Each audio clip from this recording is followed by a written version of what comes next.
Pagkatapos mo hugasan yung mga parts, yan, basa, di ba? Kailangan mo patuyuin. So, magamit ako nito. Ito ang pampatuyo.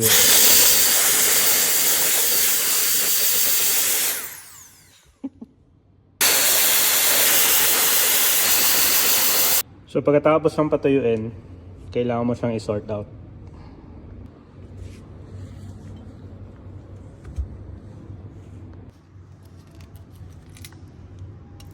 Okay, once natapos mo na siyang i-sort ng ganyan, yan, maganda tingnan, di ba?